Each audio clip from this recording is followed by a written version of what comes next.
Hello and welcome to this video.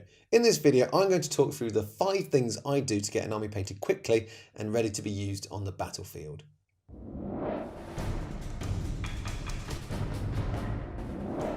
Sometimes when painting a collection, it can be quite daunting knowing where to start.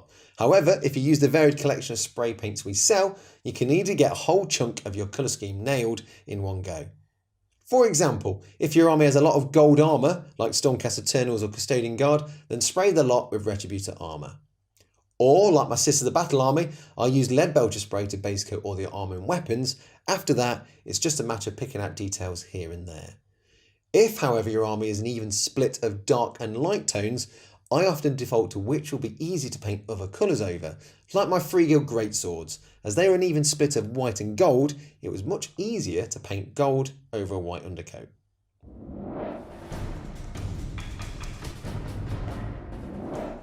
Though it might sound obvious, having a test model does a few things for you. Firstly, it helps confirm your colour scheme choice, and you can see what the finished article looks like. Also, more often than not, after painting the model, it will change the way in which you approach the rest of the army. Though the reason for doing the test was to check colours, during the process, you'll develop a more efficient way to paint the rest.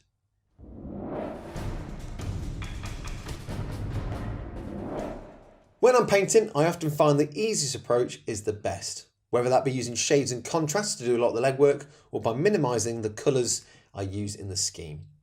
Say if I'm painting a Primaris Intercessor, I will spray the model with a desired colour, then I'll shade and dry brush all the armour. This means the power armour is pretty much done, and 70% of your model is finished. All you need to do now is pick out the remaining details and then maybe highlight the armour at the end if you want to. Having a limit on colours not only speeds up your painting but can look visually striking too. Take my red Daughters of Cain for instance. These are mainly painted with reds, blacks and silvers. Or my Genestealer Cultists, which is one tone of yellow with different shades and contrasts applied over it. Then I just pick out skin and metals after.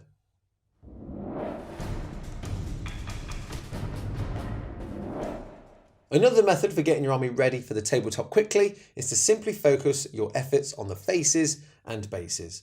Paint your models to a battle ready level, so base paints with shades and contrasts, then any effort you want to put keep to the faces. This is often the main focal point that draws collectors' attention. And by adding some flair to your bases, such as debris and grass tufts, your models will look far more complete than they actually are. And you don't have to leave your models like this, you can always highlight them at a later time if you wish.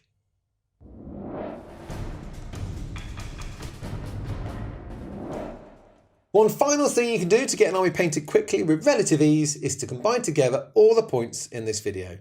Remember, always make sure you do a test model first.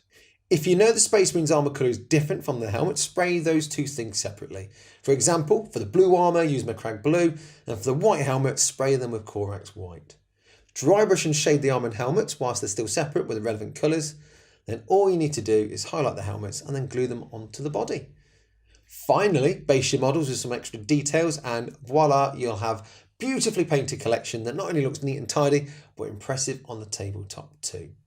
Well, I hope you found this video helpful and I hope you enjoyed painting up your own armies, whether it's to be admired or to crush your opponents. And we'll see you again soon. Bye bye.